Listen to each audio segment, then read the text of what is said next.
Taong 2020 nang maganap ang isa sa pinakamalaking sakit na kinakatakutan ng sangkatauhan.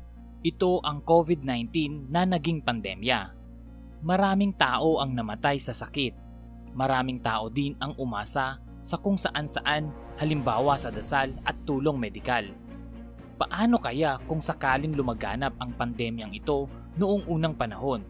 Paano kaya nila lulutasin ang sakit na ito? May doktor kaya na tutulong sa kanila? Kung usaping panggagamot lamang, isa sa mga sikat noon ay ang mga babaylan. Babaylan ang tawag sa mga nagsilbing manggagamot at tagapagmahala ng katutubong kultura bago ang pananakop ng mga Kastila sa Pilipinas. Tinatawag din sila bilang daylan o daytan sa Bisaya, Katalonan sa Tagalog at Maaram sa Kiniraay. Ang iba pang katawagan ay Mumbaki, Alpogan, Anitera, Balyana, Bayok, Doronakit, Mambunong, Mandadawak, Mansipok, Mirko, Munsayaw at Shaman. Kapwa ginampanan ng mga babae at lalaki ang tungkulin bilang isang babaylan. Ang mga babaylan ang katuwang ng datu at panday sa pagpapatakbo ng sinaunang lipunang Pilipino. Sila ang tagapayo sa komunidad sa larangan ng espiritualidad at ekonomiya. Ang mga babaylan din ang namamahala sa mga ritual gaya sa panggagamot at sa agrikultura. Sa kontekstong pang-agrikultura, nagagamit ng mga babaylan ang kanilang pagkadalubhasa sa takbo ng kalikasan. Halimbawa, sila ang sinasangguni hinggil sa panahon ng pagtatanim at pag-ani dahil sa kanilang kaalaman sa astronomiya. Sila rin ang tagapangalaga at tagapamahala sa mga salaysay, halimbawa ng mga epiko at mitolohiya at kabuang kultura ng bayan.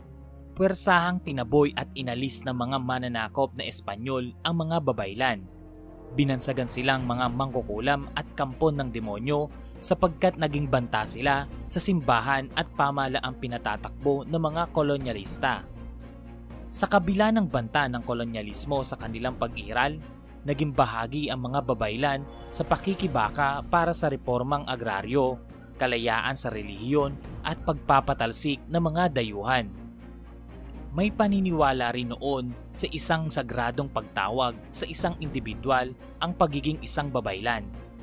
Kalimitan din itong namamana at pinaniniwala ang ginagabayan ng pamilya ng espiritu. Malaki ang pangangailangan noon sa mga babaylan lalo na bilang tagapamagitan sa ating mundo at sa ibang mundo. Dahil malaki ang pangangailangan at marami ang inaasahan sa mga babaylan, marami sa kanila ang hindi agad tinanggap ang mabigat na tungkuling ito. May mga naitalang kaso ng pagkabaliw bago nila lubos na matanggap ang kanilang pagkababaylan. May mga nailatag na kaso mula sa mga Ilocano, Kalinga, Isneg at mga Ilonggo. Sa pagdating ng mga Espanyol sa Pilipinas na isa sa mga pangunahing layunin ay maipalaganap ang Kristyanismo sa bansa, sinugpo nila ang mataas na pagkilala sa mga babaylan. Tinawag ng mga Espanyol na Katalonan sa Tagalog ang mga babaeng babaylan. Ang salitang ito ay batay sa kanilang transkripsyon sa salitang Tagalog na Katalungan bilang pagtawag sa babaeng tumutulong sa espiritual na pangangailangan. Ang mga Katalonan o babaeng babaylan ay karaniwang matanda at tungkulin nila ang manggamot habang bumibigkas ng mga makapangyarihang salita. Katuwang din sila sa mga pagdiriwang na may kasamang pag-inom at pagtawag sa mga espiritu ng kanilang mga ninuno. Ang mga bayogi naman o mga lalaking babaylan ang karaniwang nag-aasikaso sa mga pangangailangan ng kanilang pamayanan. Sila rin ay katuwang ng mga Katalonan sa pagtawag sa mga espiritu, ngunit sa mas marangya, mas maraming seremonya at mas may otoridad. Naging banta sa mga misyoneryong Espanyol ang mga babaylan kung kaya't ipinagbawal, itinaboy at ipinapatay nila ang mga ilan dito. Natakot din sila sa mga babaylan dahil marami ang mga tagasunod nito.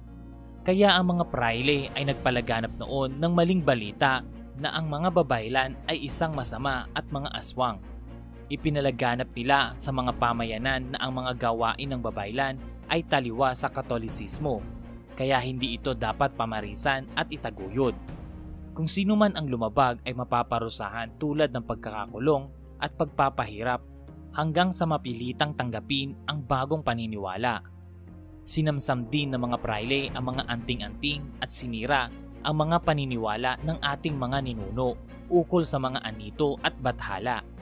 Karamihan sa mga babaylan noon ay pinatay, habang ang iba naman ay nakatakas at nanirahan sa mga kabundukan.